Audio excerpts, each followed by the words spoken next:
काय सांगणार आज खरं मुख्यमंत्र्यांनी जळगाव जिल्ह्यात जी आहे ती नगर परिषदेच्या जी प्रचाराचा सभा घेतलेली आहे, कार्यकर्त्यांमध्ये मोठा उत्साह पाहायला मिळतो आहे, काय विश्वास आहे? आपण बघू शकतात की बरोबर 1 वर्षानंतर म्हणजे विधानसभेच्या 1 वर्षानंतर आता नगर परिषदचं इलेक्शन होऊ घातलेलं आहे आणि जळगाव जिल्ह्यामध्ये जवळपास सगळ्याच नगर परिषदमध्ये आम्ही भारतीय जनता पार्टीचं पॅनल उभं केलेलं आहे। बऱ्याच ठिकाणी महायुती आहे, पण मोस्टली सगळ्या नगर परिषदमध्ये नगरपालिकांमध्ये भारतीय जनता पार्टीचं पॅनल उभं आहे।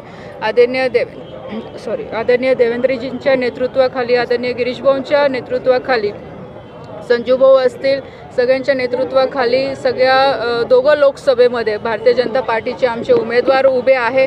आणि सगळ्यात महत्त्वाची गोष्ट म्हणजे महिला या 50%च्या वरती आमच्या महिला उमेदवार उभे आहे। महिला अध्यक्ष जवळपास बऱ्याच नगर परिषदवर महिला अध्यक्षांचं नेतृत्व आपल्याला पुढे दिसणार आहे आणि खूप चांगला प्रतिसाद जनतेकडनं मिळतो आहे, कारण की जनतेला पण विश्वास आहे की ज्या पद्धतीने केंद्रामध्ये आदरणीय नरेंद्रभाई मोदीजींच्या नेतृत्वामध्ये ह्या देशाचा कारभार चालू आहे, देशामध्ये विकास कामं सुरू आहे आणि तशाच पद्धतीने राज्यामध्ये पण आदरणीय देवेंद्रजींच्या नेतृत्वाखाली ह्या महाराष्ट्रामध्ये विकासाच्या कामांना गती मिळालेली आहे।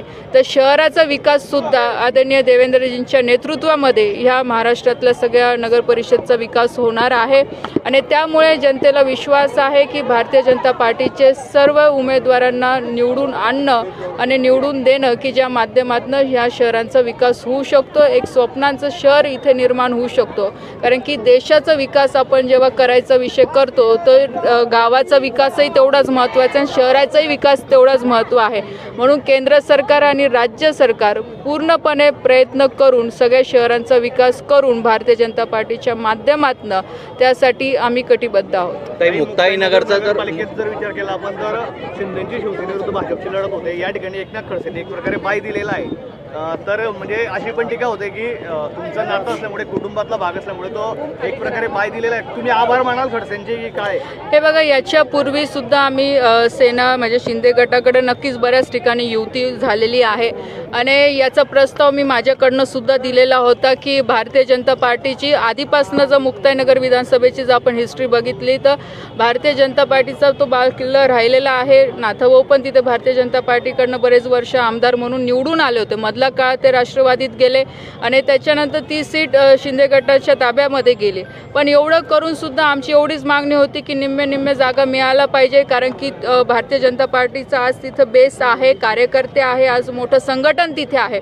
पण त्या अटी शर्ती काही मंजूर नाही झाल्यामुळे मला भारतीय जनता पार्टीचं सगळं पॅनल उभं करावं लागलं आणि आम्हाला पण, कारण की आज मी पण भारतीय जनता पार्टीची कार्यकर्ता आहे, आज खासदार आहे 3 टर्मपासनं आणि ही निवडणूक कार्यकर्त्यांची निवडणूक असते। कारण की शेवटी फक्त आमची निवडणूक होऊन गेली म्हणजे सगळं होत नाही, तर कार्यकर्त्यांसाठी आम्हाला पण तेवढंच काम करणं अपेक्षित असतं लोकप्रतिनिधींना आणि म्हणून मी तो स्वतःहून निर्णय घेतला की यावेळेस मुक्ताईनगर शहरामध्ये मी स्वतःहून भारतीय जनता पार्टीचं सगळं पॅनल उभं करेल, मी ग्राउंडवर सगळं उतरेल आणि आमचे सगळे सदस्य आम्ही निवडून आणायचा पूर्णपणे प्रयत्न करू, नगराध्यक्ष आम्ही प्रयत्न करू। कारण की आज नगराध्यक्षाचा आज माझा उमेदवार आहे किंवा जे उमेदवार आहेत त्या सर्वसामान्यामधले आहे। तिथे कुठेही जे लोक घराणेशाहीचा आरोप आमच्यावर लावत होते तर आज कदाचित समोरच्यांकडनं तेच आहे, पण सर्वसामान्य कुटुंबामधलं मी उमेदवार दिलेला आहे की ज्यांचं एक इमेज लोकांमध्ये चांगली आहे। राहिला जो नाथभाऊंचा जो तुम्ही इथे विषय सांगितला तो त्यांचा व्यक्तिगत विषय आहे आणि असं नाही आहे की जे राष्ट्रवादीमध्ये जे लोक गेलेले होते किंवा सेनेमध्ये जे लोक गेलेले होते ते पूर्वी भारतीय जनता पार्टीचेच लोक होते, काही सेनेचे आधीपासून काही लोक नव्हते किंवा राष्ट्रवादीचे लोक नव्हते आणि आज ते भारतीय जनता पार्टीमध्ये जर त्यांची घर वापसी होत असेल ते कार्यकर्ता म्हणून माझी अनेक लोकप्रतिनिधी म्हणून माझी जबाबदारी आहे की कार्यकर्त्यांना न्याय दिला पाहिजे। खडसे परिवार चंद्रकांत पाटील म्हणतायत की मुक्ताईनगरमधली भाजप ही खरी भाजपा नाही आहे, आम्ही युतीबाबत तडजोड करणार होतो, मात्र अचानक त्यांनी या ठिकाणी असं कोणताही प्रस्ताव त्यांच्याकडनं माझ्याकडे आला नाही। मी स्वतःहून समोरून प्रस्ताव दिला होता की निम्मे जागा आपण करू, कारण की नक्कीच राज्यामध्ये महायुतीचं सरकार आहे, आज शिंदे साहेबांचंही आमच्यासोबत आहे, आदरणीय अजितदादा पण आहे।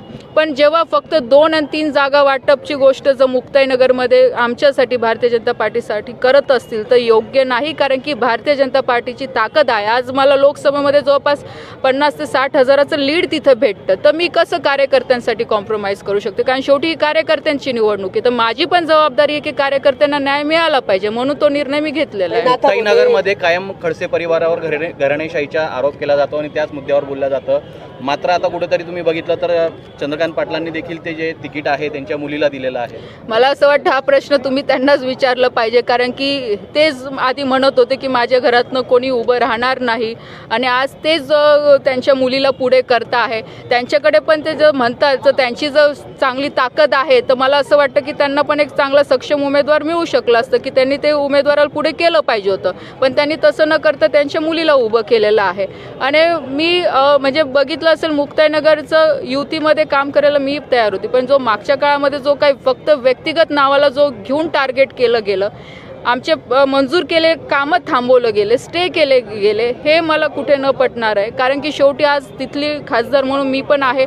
व्यक्तिगत टीका करायची, व्यक्तिगत वाद आहे तर नक्की ते केले पाहिजे, तो वेगळा विषय, पण त्यासाठी जनतेला वेठीस धरणं हे चुकीचं आहे. आज मुक्ताईनगर शहरामध्ये पूर्ण गुंडाराज झालाय. आज आपण बघू शकतो 2 नंबरचे धंदे तेवढे वाढले. आज मुली सुरक्षित नाही आहे. माझ्या मुलीवर स्वतःवर बितलेली आहे. आज जे वॉरंट निघाले लोक, त्यांचे कार्यकर्ते आज पूर्ण बाजारात फिरत असतात, आणि जर अशी परिस्थिती येत असेल तर त्या मुक्ताईनगरची नागरिक म्हणून, त्या मुक्ताईची रहिवासी म्हणून, त्या मुक्ताईनगर शहर आज मुक्ताई आज तीर्थक्षेत्र आहे. आपण आई मुक्ताईचे आशीर्वाद घेऊन सगळं कार्य करत असतो, आणि त्या मुक्ताईनगर शहरामध्ये जर एवढी दडपशाही सुरू असेल, आज 2 नंबरच्या लोकांना तिथं प्रोत्साहन दिलं असेल, मुलींची छेडछाणी होत असेल, तर एक आई म्हणून, एक तिथली नागरिक म्हणून, एक लोकप्रतिनिधी म्हणून माझी जबाबदारी आहे की जनतेसाठी मी पुढे आलं पाहिजे, आणि मी आलेली आहे. कोण करतं मी सांगितलं की जे आज समोर आज उमेदवारी करता आहे, आज शिंदे गटाचे आज कार्यकर्ता आपण बघा, पूर्ण दडपशाही तिथे चालू आहे, पूर्ण गुंडागिरी तिथे चालू आहे, आणि कुठे ना कुठे आवाज उचलणं ती माझी जबाबदारी आहे, कारण की शहराचा विकास ही माझी सुद्धा जबाबदारी, एक लोकप्रतिनिधी म्हणून मी आज त्यासाठी पुढे आलेली आहे. नाथाभाऊंनी मुक्ताईनगरच्या विकासासाठी माघार घेतली असं वाटतंय का तुम्हाला? बघा, मी आधी सुद्धा सांगितलं की नाथाभाऊंचा जेव्हा कोणताही राजकीय विषय येतो तेव्हा नाथाभाऊ ते स्वतंत्र आहे त्यांचा निर्णय घ्यायला, किंवा मी सुद्धा स्वतंत्र आहे ना. त्यांनी माझ्यावर कधी दबाव टाकला किंवा मी त्यांना कधी या संदर्भातलं काही विषय सांगितलेला आहे. आज माझ्याकडे जे लोक येत आहे, आज राष्ट्रवादीमधले पण लोक आलेले जे पूर्वी भाजपचेच लोक होते, आणि मला असं वाटतं आज आपण बघतो महाराष्ट्रभरामध्ये सगळीकडे आज सगळ्या पक्षाचे लोक भाजपमध्ये येत आहे, आणि जर जे पूर्वीचे भाजपचे लोक आहेत तर कार्यकर्ता म्हणून मला त्यांना जवळ घेणं माझं कर्तव्य आहे. कार्यकर्ते आले पाहिजे, नाथाभाऊ पण परत भाजपमध्ये आले पाहिजे असं वाटतंय का तुम्हाला? बघा, ते आता पक्षश्रेष्ठींचा निर्णय आहे, त्याबद्दल मी आता काही बोलू शकत नाही, कारण की माझ्यासमोर आज डोळ्यासमोर ही मुक्ताईनगर नगर परिषदचं इलेक्शन आहे, हे कार्यकर्त्यांचं इलेक्शन आहे, आणि मला कार्यकर्त्यांना न्याय देता आला पाहिजे ह्या इलेक्शनमध्ये, आणि जनतेला, मुक्ताईनगरच्या जनतेला मला सुरक्षित करता आलं पाहिजे. आज नगर परिषदमध्ये आपण बघू शकतो की आज सत्ता नसल्यामुळे, फक्त आमची सत्ता नसल्यामुळे, कारण की तेच मागच्या काळामध्ये नगर परिषद जेव्हा पहिल्यांदा झाली तेव्हा भारतीय जनता पार्टीचे सगळे लोक तिथे निवडून आले होते, पण जसं मी सांगितले अर्धे राष्ट्रवादीत गेले, अर्धे सेनेत गेले, आणि त्यापासनं तिथे सगळे कामं आमचे थांबवण्यात आले. आज जरी ते किती म्हणत असतील की रक्षाताईंनी 10 लाखाचं काम दाखवा, मी दाखवायला तयार आहे. आज मी पूर्ण पत्रव्यवहार दाखवायला तयार आहे की त्यांनी शिंदे साहेबांना सांगून माझ्या कामांना स्टे दिला गेला होता. माझं एवढंच म्हणणं आहे, विकासाच्या मुद्द्यावर तुम्ही लढाई करा, विकासाच्या मुद्द्यावर तुम्ही टार्गेट करा, पण व्यक्तिगत जर नाव घेऊन फक्त एकच नाव तुम्ही घेऊन टार्गेट करत असाल आणि त्यासाठी पूर्ण जनतेला वेठीस धरत असेल तर हे चुकीचं आहे.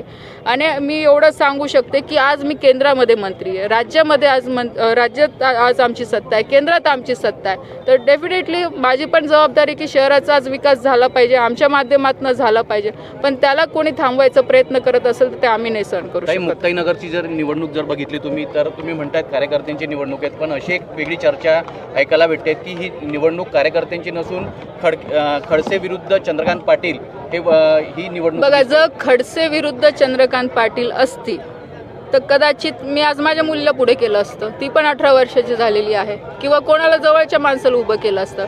ही कार्यकर्त्यांची निवडणूक आहे. त्यासाठी मी सर्वसामान्य जनतेमध्ये राहणारे जे लोक आहेत त्यांना मी निवडून आणण्यासाठी प्रयत्न करते, सर्वसामान्य जनतेला निवडून आणण्यासाठी.